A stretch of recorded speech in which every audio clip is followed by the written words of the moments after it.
Hi hello all welcome to smiley stories. ఇక్కడ అభి ఏమో ఈ తింగరి దాంతో ఎలా వేగాలో అస్సలు అర్థం కావట్లేదు.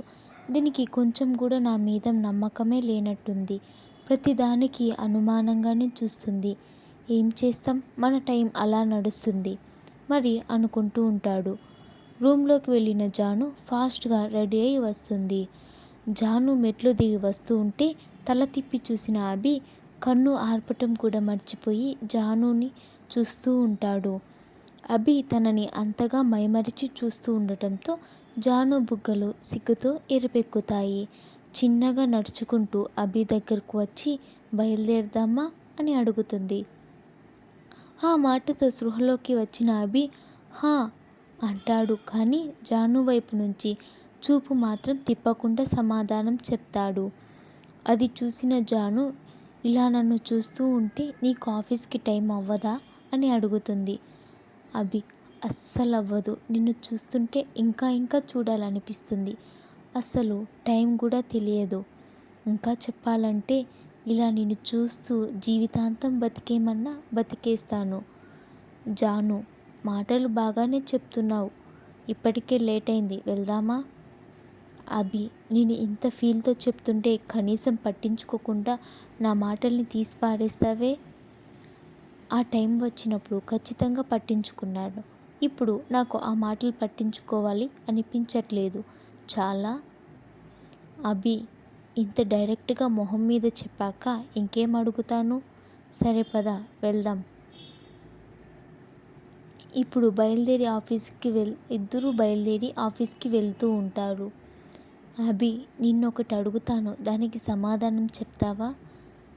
జాను నాకు దానికి సమాధానం తెలిస్తే తప్పకుండా చెప్తాను మిస్టర్ అభిరామ్. అభి ముందు అలా పిలవటం ఆపే. నీకు అంతగా నన్ను పేరు పెట్టి పిలవాలంటే అభి అని పిలువు, లేదంటే రామ్ అను. ఇవేవి కాదనుకుంటే నీకు నచ్చినట్టు ఏ పేరైనా పెట్టి పిలువు అంతేగాని ఇలా మిస్టర్ అభిరామ్ అని మాత్రం పిలవకు ప్లీజ్. జాను ఏంటి అభిరామ్ గారు, మీరు నన్ను రిక్వెస్ట్ చేస్తున్నారా? ఇదైతే సెలబ్రేషన్ చేసుకోవాల్సిన విషయమే. అయినా అలా పిలిస్తే మీకెందుకు నచ్చదు? అభి ఎందుకో కందుకు చెప్పింది వినొచ్చు కదా. ఇంతకీ నన్ను ఏమని పిలవాలని డిసైడ్ అయ్యావు? జాను ఇప్పుడు చెప్పి అప్పుడే డిసైడ్ అవ్వమంటే ఎలా? అయినా ప్రస్తుతానికి నేను అలానే పిలుస్తాను. నాకు నీ పేరు మార్చాలి అనిపించినప్పుడు నాకు నచ్చిన పేరు పెట్టి పిలుస్తాను. అభి అన్నిటికీ ఇలా తింగరి సమాధానం చెప్తావా? ఒక్కటి దానికి కూడా సరిగ్గా సమాధానం చెప్పవు. ఎలా వేగాలో నీతో నేను. జాను నేనేమన్నా నిన్ను వేగమన్నానా? నువ్వే కదా ఏరి కోరి మరీ వచ్చి నా పెళ్ళిలో తాళి కట్టావు. నేనేమన్నా అడిగానా? నిన్ను నువ్వే తీసుకుని వచ్చి నువ్వే వేగలేకపోతున్నానంటే నేనేం చేయాలి? నీకోసం నన్ను నేను మార్చుకోవాలా? అది ఎప్పటికీ జరగదు. నాకు నచ్చినట్టు నేనుంటాను, ఒకరి కోసం నన్ను నేను మార్చుకోను అని అంటుంది జాను. అభి ఇప్పుడు ఎవరూ నువ్వు మార్చుకోమని చెప్పట్లేదు. నాకు కూడా నువ్వు నీలా ఉంటేనే ఇష్టం. ఒకరి కోసం నిన్ను నువ్వు మార్చుకుంటే అప్పుడు నీలో ఉండే ప్రత్యేకత అంతా పోతుంది కదా. కాబట్టి ఎవరి కోసం నిన్ను నువ్వు మార్చుకోవాల్సిన అవసరం లేదు. ఆఖరికి నా కోసమైనా సరే నీకు ఎలా నచ్చితే అలాగ ఉండు. జాను నువ్వే కదా చెప్పావు నేను ఇలా ఉంటే వేగలేకపోతున్నానని. అభి అవును అన్నాను, మరి ఇందాక నువ్వే కదా చెప్పావు నేను నిన్ను ఏరి కోరి తెచ్చుకున్నానని. అలాంటప్పుడు ఎలా వదులుకుంటాను ఈ అందాల ముద్దుగుమ్మని? నేను తప్ప ఇంకెవరైనా నిన్ను భరించే వాళ్ళు ఉన్నారా? అలా ఉంటే తీసుకుని వచ్చి చూపించు. జాను ఏమీ మాట్లాడకుండా సైలెంట్గా ఉంటుంది. తర్వాత ఇద్దరూ ఆఫీస్కి వెళ్ళిపోతారు. అభి జాను ఆఫీస్లో ఎంటర్ అవ్వగానే స్టాఫ్ అందరూ విష్ చేస్తూ ఉంటాడు. అభి ఫస్ట్ టైం జానుతో రావడంతో అందరూ ఆశ్చర్యంగా చూస్తుంటారు. వాళ్ళందరూ విష్ చేస్తుంటే జాను చిన్నగా స్మైల్ ఇచ్చి అభితో పాటు అభి క్యాబిన్కి వెళ్తుంది. అభి తనకి సోఫాస్ చూపించి అక్కడ కూర్చో, నాకు కొంచెం వర్క్ ఉంది, అది అయిపోగానే నిన్ను ఎక్కడికన్నా తీసుకువెళ్తాను. అని చెప్తాడు. జాను ప్రియా ఎక్కడుంది అని అడుగుతుంది. అభి రాక్షసి, కొంచెం కూడా ప్రేమే లేదు నా మీద. మనిద్దరమే ఉన్నాము, నాతో ఏమన్నా మాట్లాడొచ్చు కదా, అప్పుడే ప్రియా ఎక్కడుంది అని అడగకపోతే. జాను మూతి తిప్పుతూ, మీరే కదా చెప్పారు మీకు పని ఉందని.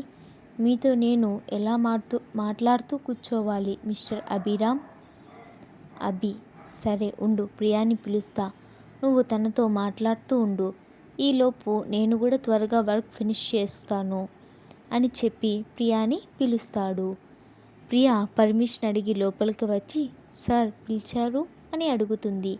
దానికి అభి, మీ ఫ్రెండ్ వచ్చింది ప్రియా, తనతో నువ్వు కొంచెం సేపు టైం స్పెండ్ చేయి అని చెప్తాడు. ప్రియా జాను ఇద్దరూ కలిసి క్యాంటీన్లో కూర్చొని మాట్లాడుకుంటూ ఉంటారు. అప్పుడే అక్కడ కూర్చొని ఉన్న కొందరు అమ్మాయిలు అభి గురించి ఇలా మాట్లాడుకుంటూ ఉంటారు. అబ్బా, అభి సార్ ఎంత బాగుంటాడే, హ్యాండ్సమ్గా సూపర్ హాట్గా ఉంటాడు.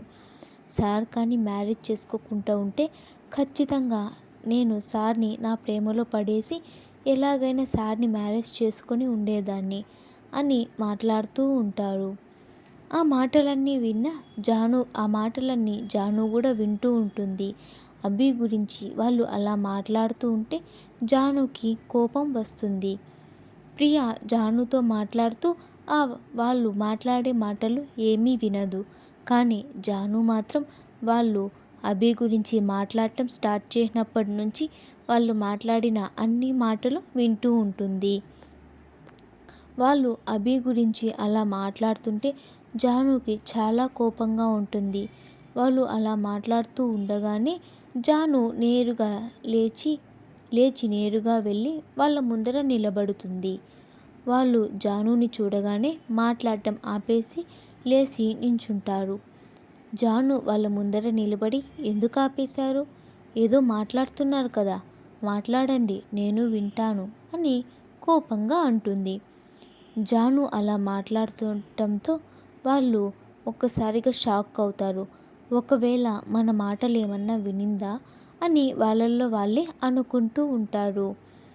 అప్పుడే అభి గురించి మాట్లాడిన ఒక అమ్మాయి ఇలా అంటుంది, మేము నార్మల్గా మాట్లాడుకుంటున్నాం మేడం అని అంటుంది.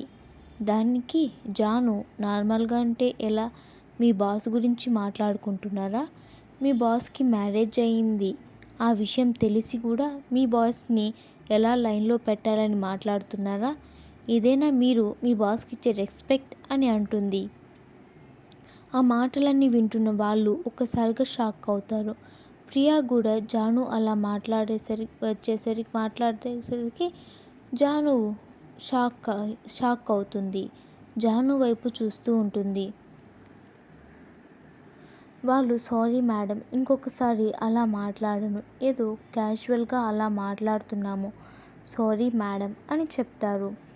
జానుకి అక్కడ ఉండాలి అనిపించకపోవటంతో నేరుగా అభి క్యాబిన్కి వెళ్తుంది. లోపలికి వెళ్ళి సైలెంట్గా సోఫాలో కూర్చుంటుంది. అభి వర్క్ చేస్తూ డోర్ ఓపెన్ చేసిన సౌండ్ రావటంతో తలెత్తి చూస్తాడు. జాను సైలెంట్గా వచ్చి కూర్చోవటంతో తనని చూసి, ఏమైంది, అప్పుడే మాట్లాడేస్తావా ప్రియాతో అని అడుగుతాడు. అయినా దానికి జాను దగ్గర నుంచి ఎలాంటి సమాధానం రాదు. జాను ఏమీ మాట్లాడకపోయేసరికి అభి మళ్ళీ జాను అని గట్టిగా పిలుస్తాడు. అభి అలా గట్టిగా పిలవగానే హా అని తలెత్తి అభి వైపు చూస్తుంది. అభి తనని చూసి దగ్గరకు వచ్చి, ఏమైంది, ఎందుకలా ఉన్నావు అని అడుగుతాడు. మీకు స్టోరీ ఎలా అనిపించిందో కామెంట్ చేయండి. అలానే లైక్ చేయండి, షేర్ చేయండి, సబ్స్క్రైబ్ చేయడం